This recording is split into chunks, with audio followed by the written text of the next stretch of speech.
Welcome back to my channel. I decided to do this video to highlight a few things. If you disagree with me, feel free to write a comment or send me an email regarding your thoughts and suggestions. Myth number one. I heard from some retirees and tourists that they are paying 500 baht for TM30. Now, filing of a TM30 is the hotel or condo owner responsibility. So what's a TM30? A TM30 is actually a form that every hotel or a condo owner must file with Thai immigration, uh, saying that a foreigner is staying at the hotel or condo. Now, I have stayed in many hotels and condos, and all my TM30 were done free.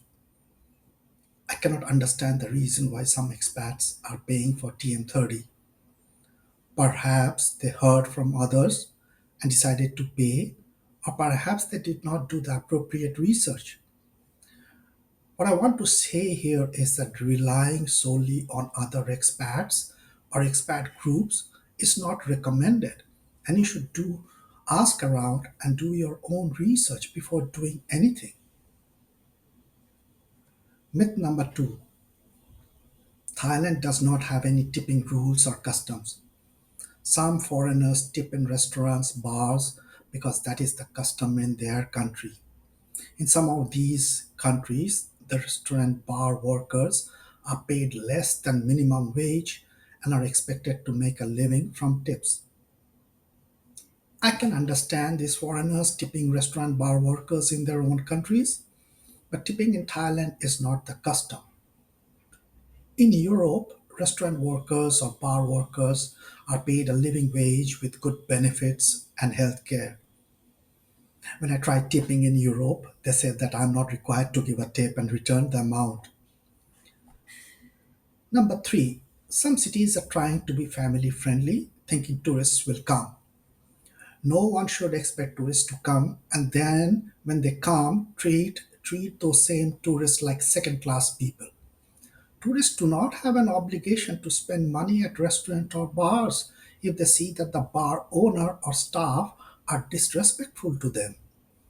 Tourists are bringing their hard earned money to get a good experience. And if they find that they do not get the experience, they will simply stop coming, or either will come but refuse to visit these restaurants and bars. Some of the cities are suffering enormous revenue loss. Maybe a few will come, but the majority will seek other destinations. Everything is a two-way street. You may have seen recent articles about a certain city where food and handouts are being given to bar workers. These bars and their workers did not understand that a lot of tourists are from regional countries such as Malaysia, China, South Korea, and India. Travelers from these countries do not go to bars while on vacation, not because they don't want to spend, but they want to have better experience. Imagine going to Paris for 7 days and spending all your time at bars.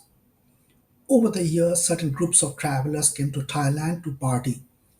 However, the profile of tourists have changed, and now I see couples and kids visiting Thailand. These tourists avoid cities and areas filled with the stench of cigarette smoke or with loud parties. They prefer going to cultural places or temples and beach or mountains. Second, when travelers from these regional countries do go to bars, they are not treated properly or served appropriately.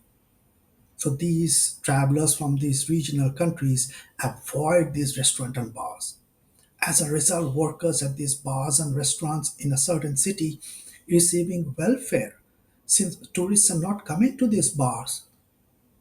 This is not to say that things will not improve. It may improve, but if you decide not to treat everyone equally, then you have to be prepared to face the outcome.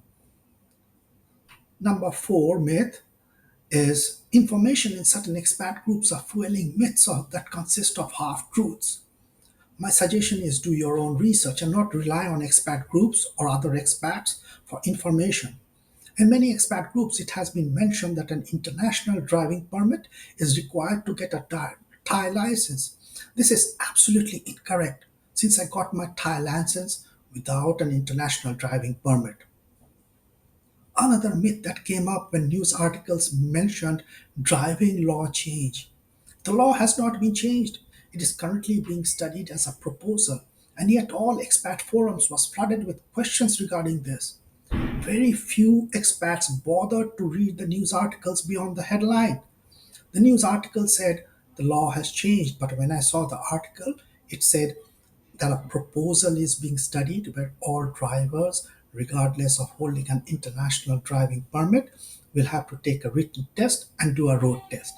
There's no mention in the news when this will happen. Please click on the like and subscribe button and have a nice week.